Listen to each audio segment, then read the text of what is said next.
মুক্তিযুদ্ধে বিজয়ের ২ দিন পর ১৮ই ডিসেম্বর রায়ের বাজার বধ্যভূমিতে অজস্র লাশের ভিড়ে পাওয়া গিয়েছিল একটি লাশ। লাশটির ২ চোখ উপড়ানো, সমগ্র শরীরে জুড়ে বেয়নেট দিয়ে খুঁচিয়ে খুঁচিয়ে আঘাতের চিহ্ন, ২ হাত পিছনে গামছা দিয়ে বাঁধা, লুঙ্গিটা উরুর উপরে আটকানো, হৃৎপিণ্ড আর কলিজাটা ছিঁড়ে ফেলেছে হানাদার ও নিকৃষ্ট আলবদরেরা। লাশটি ছিল ছবির এই ভদ্রলোকের, বিশ্বখ্যাত কার্ডিওলজিস্ট শহীদ অধ্যাপক ডাক্তার ফজলে রাব্বী। তাঁর উপর এতটাই ক্ষোভ ছিল নরপশুদের। এই সেই ফজলে রাব্বী, সমগ্র পাকিস্তানকে ৭ বার আঁটি দরে বেচলেও যার মেধা ও মস্তিষ্কের দাম উঠবে না, উনি সেই ফজলে রাব্বী, তিনি যিনি হতে পারতেন স্বাধীন বাংলাদেশের প্রথম নোবেলজয়ী কোনো চিকিৎসা বিজ্ঞানী। ঢাকা মেডিকেলের এমবিবিএস চূড়ান্ত পরীক্ষায় সমগ্র পাকিস্তানে একম হয়েছিলেন ফজলে রাব্বী। ১৯৬২ সালে মাত্র ৩০ বছর বয়সে লন্ডনের রয়্যাল কলেজ অব ফিজিশিয়ানের অধীনে এডিনবরা বিশ্ববিদ্যালয় থেকে এমআরসিপি ডিগ্রি নিয়েছিলেন ডাক্তার ফজলে রাব্বী। তাও আবার একটি বিষয়ে নয়, বরং দুটিতে, যথাক্রমে ইন্টারনাল মেডিসিন এবং কার্ডিওলজিতে। দেশে ফিরে যোগ দিয়েছিলেন ঢাকা মেডিকেল কলেজের মেডিসিন বিভাগের সহযোগী অধ্যাপক হিসেবে।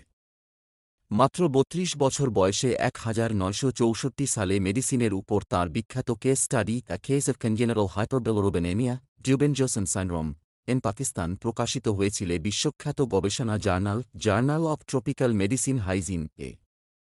মাত্র ৩৮ বছর বয়সে ১৯৭০ সালে তাঁর বিশ্বখ্যাত গবেষণা স্পারন্ট্রে ইন ট্রপিক্যাল পালমোনারি ইওসিনোফিলে প্রকাশিত হয়েছিল British journal of the disease of chest ও ল্যান্সেট ম্যাগাজিনে।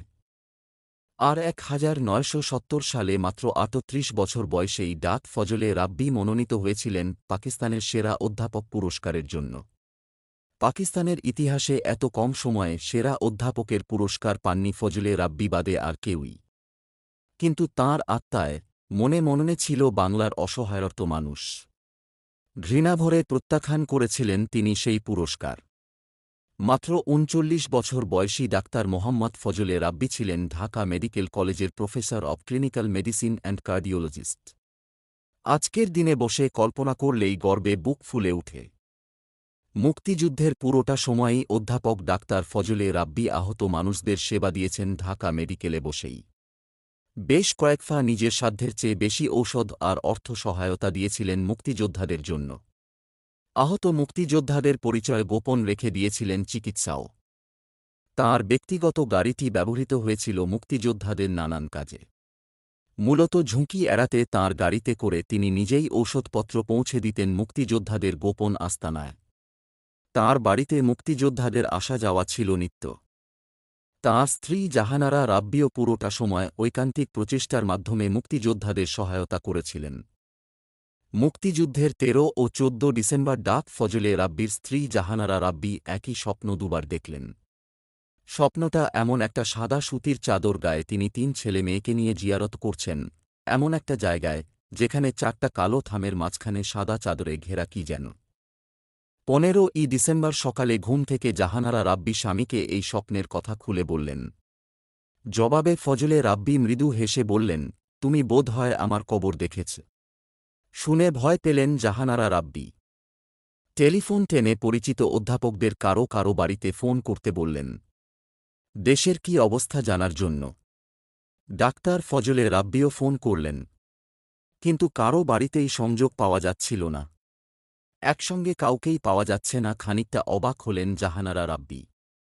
নাস্তা করে তাঁরা খেয়াল করলেন আকাশে ভারতীয় বিমানবাহিনীর যুদ্ধবিমান উঠছে। কাছেই কোথাও বিমান থেকে বোমা হামলা চালাতেই বিকট শব্দের আওয়াজ। চমকে উঠলেন জাহানারা রাব্বী। সকাল ১০টার দিকে জানা গেল ২ ঘণ্টার জন্য কারফিউ উঠেছে। এমন সময়ে ডাক্তার ফজলে রাব্বী তারার গলায় স্ত্রীকে বললেন, পুরান ঢাকায় যেতে হবে একবার। এক অবাঙালি রোগীকে দেখতে যাব, দেখেই ফিরে আসব। শুনেই জাহানারা রাব্বী বললেন, ওখানে যাওয়ার কাজ নেই। দেশের পরিস্থিতি ভয়াবহ। ওরাই তো পাকিস্তানিদের সঙ্গ দিচ্ছে। জবাবে ফজলে রাব্বী হালকা হেসে বললেন, ভুলে যেও না, সে মানুষ। জাহানারা রাব্বী বললেন, তুমি যে বল আজই আত্মসমর্পণ করবে, তো মিরপুর মোহাম্মদপুরের লোকদের আমরা ক্ষমা করতে পারব। গাড়ি থেকে মুখ বাড়িয়ে ডাক্তার ফজলে রাব্বী বললেন, আহা, ওরাও তো মানুষ। তাছাড়া ওদের দেশ নেই। জাহানারা রাব্বি বললেন, কিন্তু এতসবের পর ওদেরকে ক্ষমা আমরা কেমন করে করব? জবাবে ফজলে রাব্বি বললেন, হ্যাঁ, ক্ষমাও করবে এবং আমাদের স্বাধীন দেশে থাকতেও দেবে। সেদিন ডাক্তার ফজলে রাব্বি বাসায় ফিরে এসেছিলেন ফের কারফিউ শুরু হওয়ার কিছুক্ষণ আগেই। দুপুরের খাবার ছিল আগের দিনের বাসি তরকারি। কিন্তু ফজলে রাব্বি উল্টো বলেছিলেন, আজকের দিনে এত ভালো খাবার খেলাম। জাহানারা রাব্বি এরই মধ্যে বেশ কয়েকজনের সঙ্গে কথা বলেছেন। দেশের এই অবস্থায় এখানে থাকাটা বিপজ্জনক। জাহানারা রাব্বি স্বামীকে বললেন, চলো এখনই চলে যাই। ডাক্তার ফজলে রাব্বি বলেছিলেন, আচ্ছা, দুপুরটা একটু গড়িয়ে নিই, বিকেলের দিকে না হয় বেরোনো যাবে। কিছুক্ষণ পর বাবুর্চি এসে বলল, সাহেব, বাড়ি ঘিরে ফেলেছে ওরা। সিদ্ধেশ্বরীর বাসার বাইরে তখন কাদালেপা মাইক্রোবাস ও একটি জিপ দাঁড়িয়ে। মাইক্রোবাসের সামনে বেশ কয়েকজন তরুণ, পাশেই জিপে বেশ কয়েকজন পাকিস্তানি সৈন্য দাঁড়িয়ে। যে আশঙ্কা করছিলেন জাহানারা রাব্বি, ঠিক যেন তাই হল। খুব হালকা স্বরে ফজলে রাব্বি জাহানারা রাব্বির দিকে না তাকিয়েই বললেন, টিঙ্কুর আম্মা, ওরা আমাকে নিতে এসেছে। এরপর দারোয়ানকে গেট খুলে দিতে বলেছিলেন তিনি। যখন মাইক্রোবাসে তিনি উঠলেন তখন সময় ঘড়িতে বিকেল 4টা। 18ই ডিসেম্বর ডাক্তার ফজলে রাব্বির লাশটি পাওয়া গিয়েছিল রায়ের বাজার বধ্যভূমিতে। 2 চোখ উপড়ানো, সমগ্র শরীরে জুড়ে বেয়ানেট দিয়ে খুঁচিয়ে খুঁচিয়ে আঘাতের চিহ্ন, 2 হাত পিছনে গামছা দিয়ে বাঁধা, লুঙ্গিটা উরুর উপরে আটকানো। তাঁর হৃৎপিণ্ড আর কলিজাটা ছিঁড়ে ফেলেছে হানাদার ও নিকৃষ্ট আলবদরেরা। এই সেই ডাক্তার ফজলে রাব্বি, যার গোটা হৃদয় জুড়ে ছিল বাংলাদেশ আর অসহায়রত মানুষ, যার হৃদয় জুড়ে ছিল স্বাধীন বাংলাদেশের স্বপ্ন। হানাদার ও আলবদরের ঘৃণ্য নরপিশাচেরা সেই হৃদয়কে ছিঁড়ে ফেললেই কি সমগ্র বাংলার মানুষের হৃদয় থেকে কি তাকে বিচ্ছিন্ন করা যায়? মাত্র ৩৯ বছর বয়সেই আমরা হারিয়েছিলাম আমাদের জন্ম ইতিহাসের শ্রেষ্ঠতম এই সন্তানকে। বেঁচে থাকলে আজ ৩৯-এর উল্টো হয়ে ৯৩ বছর পূর্ণ হতো অধ্যাপক ফজলে রাব্বির। বিশ্বাস করি হাজার বছর পরেও ডাক্তার ফজলে রাব্বি থাকবেন আমাদের প্রাণে, হৃদয়ের গহীনে।